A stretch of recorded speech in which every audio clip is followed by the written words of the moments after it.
जय हिंद दोस्तों, त्यागी trading tips में आपका स्वागत है। दोस्तों, इस वीडियो के अंदर हम बात करने वाले हैं कतर के ऊर्जा मंत्री के द्वारा एक बयान बोला गया है और इस बयान के बाद क्रूड के अंदर आग लग गई है। क्रूड के अंदर इतनी ज़बरदस्त तेज़ी देखने को मिली है कि आप बेहोश तक हो जाएंगे।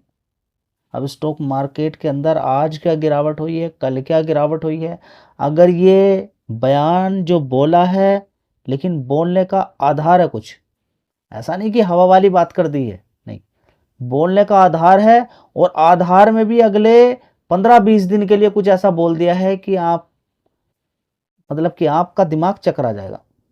जी, ऐसी क्या बात बोल दी है? सबसे पहले आप समझेंगे कि ऐसी क्या बात बोल दी है। कतर के ऊर्जा मंत्री की अगर बात करें तो पूरी दुनिया को चेतावनी दे दी है। कहा है कि खाड़ी देशों से बंद हुआ कच्चा तेल तो इतनी तबाही आने वाले टाइम में देखने को मिल सकती है।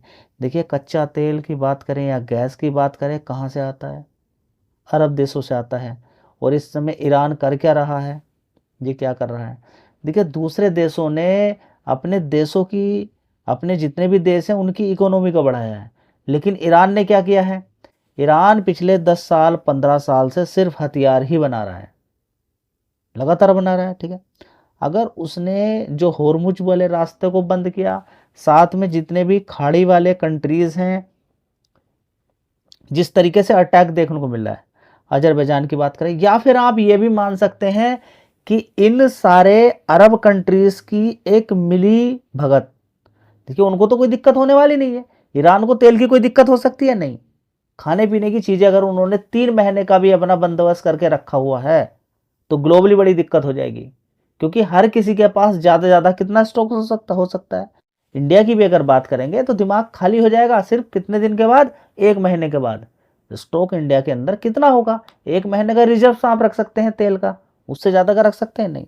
किससे लेना पड़ेगा? दूसरी कंट्रीज से लेना पड़ेगा। अब ऐसा तो नहीं है कि सारा काम सिर्फ इलेक्ट्रिक व्हीकल पर या सोलर एनर्जी पर ही चल रहा है, नहीं। हाँ, इलेक्ट्रिक व्हीकल ज़्यादा से ज़्यादा होने चाहिए ऐसे समय के लिए। इंडिया के अंदर वो खरीदारी भी हो रही है, आने वाले टाइम में और भी खरीदारी देखने को मिलेगी।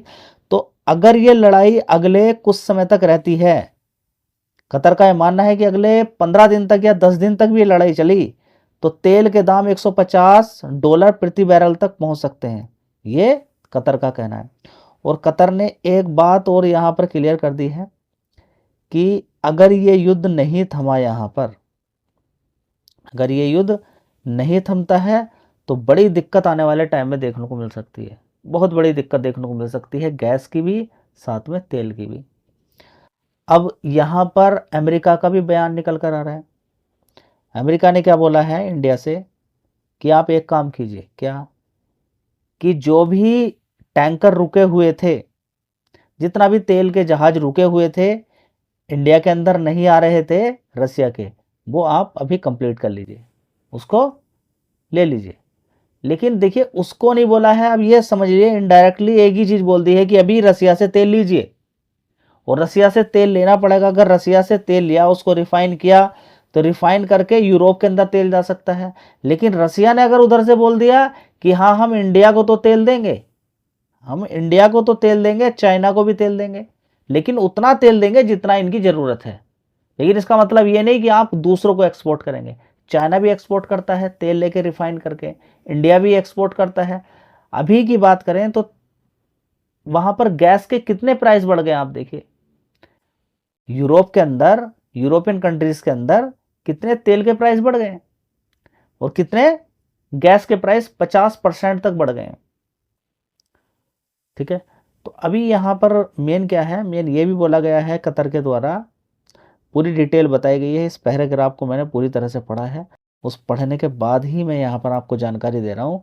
उनके द्वारा जो बोला गया है कि अगर किसी वजह से अगले 15 दिन के बाद ये युद्ध ख़त्म भी होता है तब भी सप्लाई होने में टाइम लग जाएगा, और अगर ये युद्ध ऐसे ही चलता रहा तो अभी जो थोड़ा बहुत प्रोडक्शन हो रहा है वो भी प्रोडक्शन बंद हो जाएगा, वो भी प्रोडक्शन बंद हो जाएगा।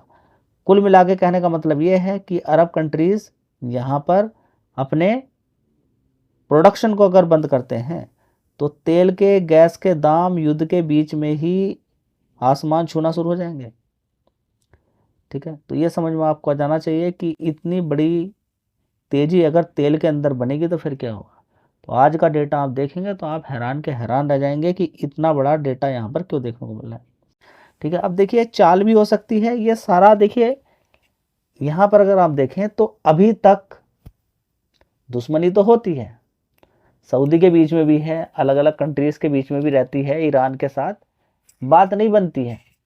लेकिन खामनेई की मृत्यु के बाद ही अचानक ऐसा क्या देखने को मिल रहा है कि ईरान ने सब कुछ छोड़ के उधर की तरफ अटैक करना शुरू कर दिया। आप कह सकते हैं कि जितने भी अमेरिका के बेसिस हैं उन पर अटैक करता हुआ नजर आ रहा है ईरान, इंडिया नहीं बोलेंगे, ईरान। ठीक है, तो यहाँ पर आपको ये भी समझ में आ जाना चाहिए कि अगर ये खेल हुआ अरब कंट्रीज का, अगर ये लोग मिले हुए हैं और इनको समझ में आ रहा है कि आज ईरान कल को हम, इजराइल धीरे धीरे करके कुछ और बड़ा कर सकता है, अमेरिका कुछ और बड़ा कर सकता है, और तेल का खेल इनको दिखाना ही पड़ेगा, तो कुछ और भी देखने को मिल सकता है। लेकिन अगर सिर्फ ईरान ये बात मान के बैठा हुआ है कि हाँ मेरे पास पावर है, और अगर मैं इजराइल पर अपने हथियार ख़त्म करता हूँ और अमेरिका पे ख़त्म करता हूँ तो कोई फ़ायदा नहीं है। अगर मैं इन खाड़ी अरब कंट्रीज़ पर असर करता हूँ तो प्रेशर इतना ज़्यादा बनेगा, अमेरिका अपने आप झुक जाएगा। और ये हकीकत बात है, ग्लोबली प्रेशर इतना ज़्यादा बनेगा कि इतने ज़्यादा दाम ऊपर की साइड में पहुँच जाएंगे तेल के कि अमेरिका को भी यहाँ पर वापस जाना पड़ेगा, लड़ाई बिना करें।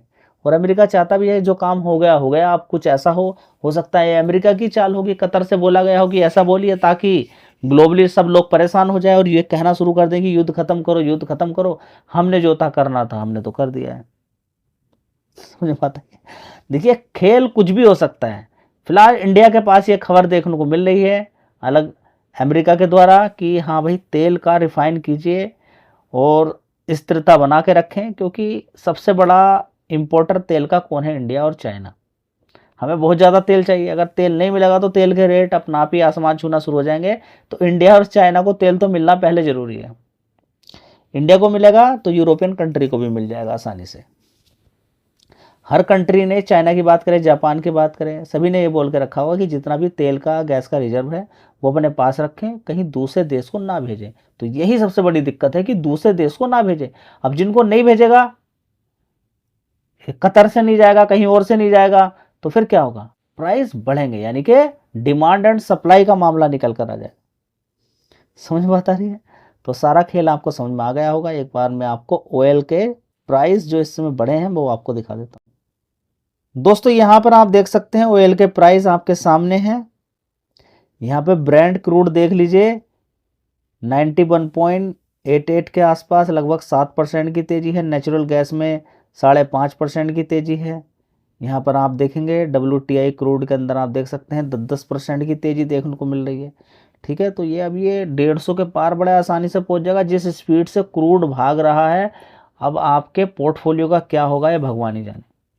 क्रूड के अंदर इतनी ज़बरदस्त तेज़ी बनेगी तो फिर आप अपनी उम्मीद भूल जाइए कि आपका शेयर भागेगा।